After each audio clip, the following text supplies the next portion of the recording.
મિત્રો, હું 32 વર્ષની એક મહિલા છું અને મારા લગ્ન નાનપણમાં થઈ ગયા હતા, પણ મારા પતિ મને ક્યારે લેવા આવ્યા નહીં. પણ મારી આંખોમાં હજી પણ એક ઝાંખી આશા બાકી છે, જે હું હજી મારા પતિની રાહ જોઉં છું. અમારું ગામ નાનું હતું, પણ મારે કંઈક કામ કરવું જરૂરી હતું. આથી હું ગામના એક ખેડૂતની વાડીમાં કામ કરવા જવા લાગી. ગામના બધા લોકો તેને મુઠ્ઠીના નામે ઓળખતા, કારણ કે તે બહુ ઓછું બોલતો. તેની પાસે મોટી વાડી હતી, જ્યાં કપાસ, બાજરી અને શાકભાજીનું વાવેતર થતું. હું રોજ સવારે વાડીએ જતી. કપાસ વીણવા, બાજરી કાપવી કે ખેતરમાં નીંદણ કરવું, આ બધું હું કરતી. શરૂઆતમાં મને આ કામ ભારે લાગતું, પણ સહન કરી લેતી. મુખી એક સાદો અને ઈમાનદાર માણસ હતો. તે લગભગ 35 વર્ષનો હશે, લાંબા ગોરો વણો ને તેની આંખોમાં એક શાંત ચમક હતી. તે બહુ ઓછું બોલતા, પણ જ્યારે તે બોલતા તેનો શબ્દોમાં સચ્ચાઈ હતી. શરૂઆતમાં અમારી વચ્ચે બહુ વાત ન હતી.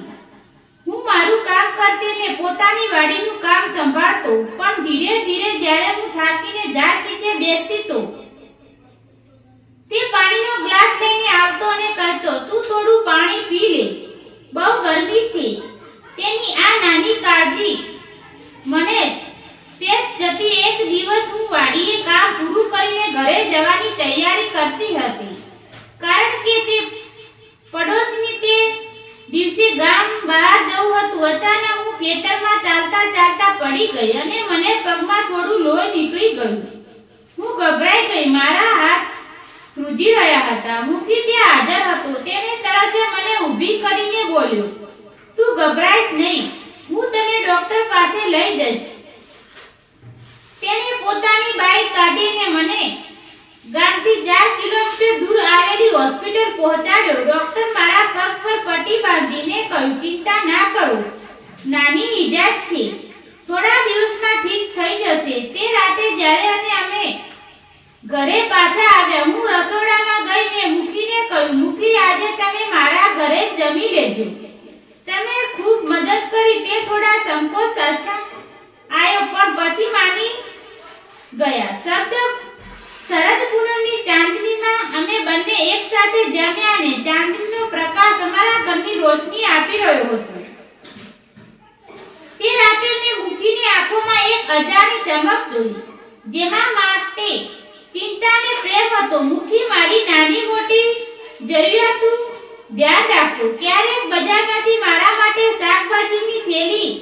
મેં હિંમત કરીને મુખીના હાથ પકડ્યા અને કહ્યું, "મુખી, તમે મારા ખૂબ ખ્યાલ રાખો છો. તારા વગર મારું જીવન અધૂરું લાગે છે. શું તમે મારી સાથે લગ્ન કરશો?" મુખી થોડો ચોંકી ગયો. તેણે ધીમેથી કહ્યું, "હું તો એક ગરીબ ખેડૂત છું. ગામના લોકો શું કહેશે? તેઓ મને મુખી કહે છે અને તેઓ વિચારશે કે તે તારી મજબૂરીનો લાભ લીધો."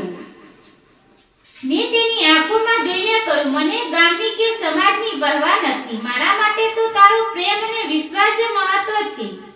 મુખીની આંખો ભીની થઈ ગઈ અને નક્કી કર્યું કે અમે લગ્ન કરીશું. એક દિવસ અમે ગામના મંદિરમાં ગયા અને શાંતિથી લગ્ન કરી લીધા.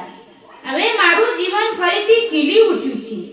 અને પછી અમે બંને ખૂબ મોજ મસ્તી કરતા ને મુખીએ મને ક્યારે કંઈ કહેતા નથી અને 1 વર્ષ સુધી અમે બહુ મજા કરી. પછી અમે બાળક વિશે વિચાર્યું અને મારે 2 બાળક જુડવાના જન્મ, એક દીકરો અને એક દીકરી. મિત્રો, જીવનમાં ગમે તેટલી મુશ્કેલીઓ આવે, આશા અને હિંમત ક્યારે ન છોડવી જોઈએ. આ સાચો પ્રેમ એ નથી જે સમાજના નિયમો કે પૈસાને જુએ, પણ સાચો પ્રેમ છે કે જે મુશ્કેલી સમયમાં તમારી સાથે ઊભો રહે અને તમારા પરિવારનો પોતાના ગણે. આ વાર્તા આપણે શીખવે છે કે પ્રેમ અને વિશ્વાસથી દરેક અડચણને પાર કરી શકાય છે અને જીવન ફરીથી ખુશીઓથી ભરી શકાય છે.